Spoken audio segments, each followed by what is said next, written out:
Our universe is a constant exchange of energy, an infinite cycle of creation and destruction. Are you curious about why Eternals 2 got the axe? Did Marvel Studios pull a Thanos snap on it? Or was it simply not up to par? Let's explore all the juicier rumors behind the scenes. Looks like Harry Styles will have to save his acting skills for something else. Yeah, after all, the swirling rumors about the Marvel Studios' list of sequels to be axed include Eternals 2 as well as what was supposed to feature Styles in a key role. Looks like the bigwigs at the reputed production house want to really play safe and focus on films that are assured to be massive hits at the box office. Don't think that it was just Styles whose movie is going to be out of the picture, but also other films like Ant-Man 4 and Captain Marvel 3 will stay cancelled as of the recent updates. Do you wonder what has led to fans feeling really less obsessed with all the things Marvel?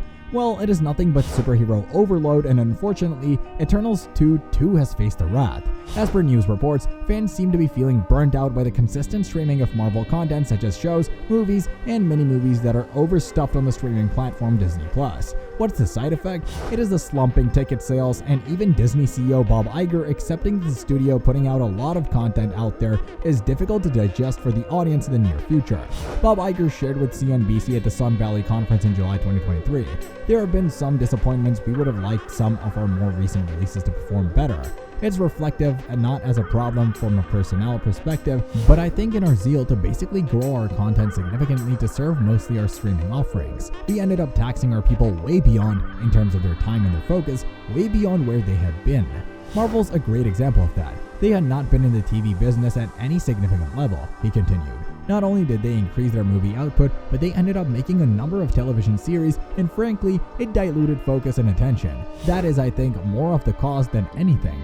Looks like Iger understands that the audience is not completely at fault when their recent films didn't turn out to be blockbusters, and neither does he shift the blame on the team at Marvel Studios. It is just the companies involved got a little too excited about developing a streaming library and pushed their teams too hard, which sadly hurt their focus. So, when the king of superheroes, which is Marvel Studios, started churning out TV shows, it turned out to be a little bit too much. Aren't giants like Disney and Marvel Studios examples of getting overwhelmed? Coming back to Eternals 2. Kevin Feige, president of Marvel Studios, wanted to keep the Eternal story going, but Disney honcho Bob Iger isn't truly convinced with the idea. Yeah, didn't we understand what Iger thinks about Marvel movies lately?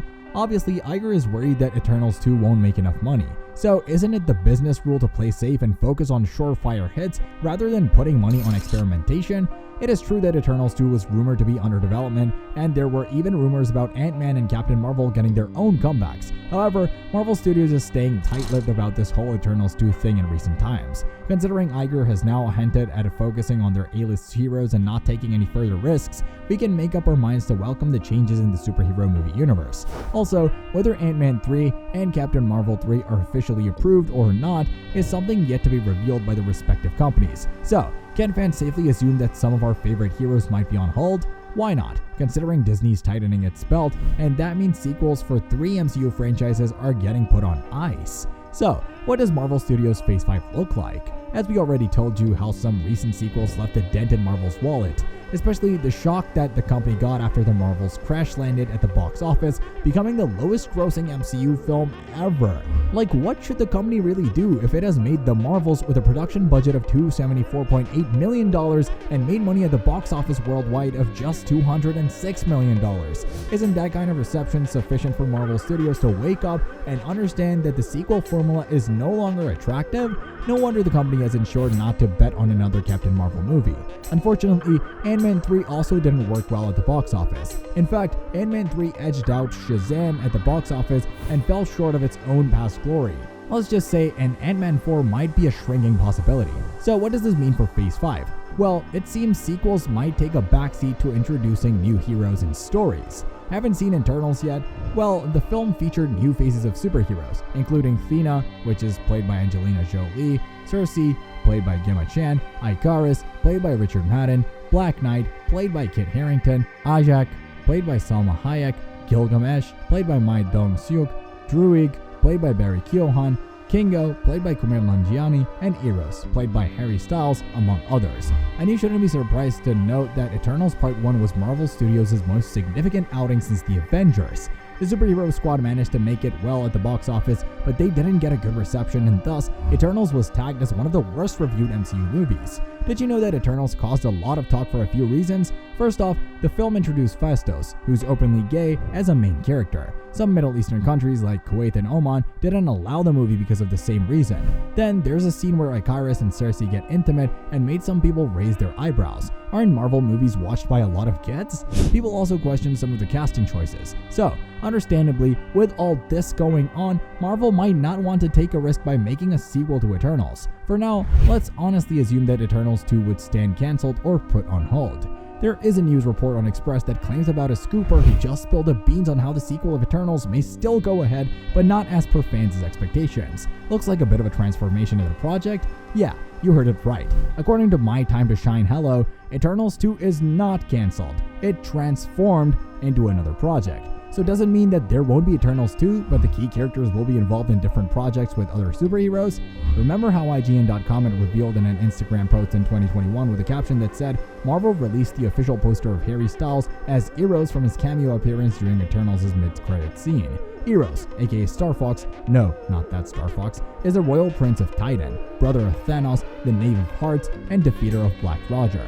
So, back then too, Marvel was quite serious about Harry playing the part of Eros and having his own fan following. Do you think the first film's end credit scene will pay off, or will we get to see Harry in another superhero film of the Marvel Universe donning the role of Eros? For the unversed, Harry showed up at the end of Eternals. This movie came out in November 2021. After the credits rolled, it turns out Harry is actually Eros, also called Star Fox, who's Thanos' brother. In the post-credits scene, Eros shows up to find the 3 missing Eternals, hinting at a sequel. But in the present situation, which is in 2024, it looks like there's some uncertainty about whether Marvel will go through with this, especially with reports saying Eternals 2 stay delayed or cancelled. Have you watched Eternals yet? Would you like to know the story in short? A bunch of super beings called Eternals landed on Earth thousands of years ago. Their mission? Kill off nasty creatures called Deviants and keep humanity safe. They did a great job and even hung out with humans for a while, but then things got complicated. In the present day of the film, 2 Eternals, Cersei and Sprite, are living normal lives. Suddenly, they're attacked by a Deviant. Luckily, another Eternal, Iger, shows up to save the day. But things get weird when Iger disappears again, leaving Cersei confused. What's the crux of the story? Well, the Eternals were sent to Earth to prepare for the birth of a giant celestial being. This giant needs Earth's energy to grow, but the problem is that it will destroy the planet when it hatches. The Eternals have to decide if they follow their original orders and let Earth be destroyed, or find a way to stop the Celestial and save humanity. In the end, Cersei manages to stop the Celestial from destroying Earth, but at a cost. Want to know what's that? Catch the epic story on Disney Plus and let us know your views in the comments of your expectations for Eternals 2, if at all the story gets developed. Thank you for watching our video. Don't forget to like our video and subscribe to our channel. Catch you next time.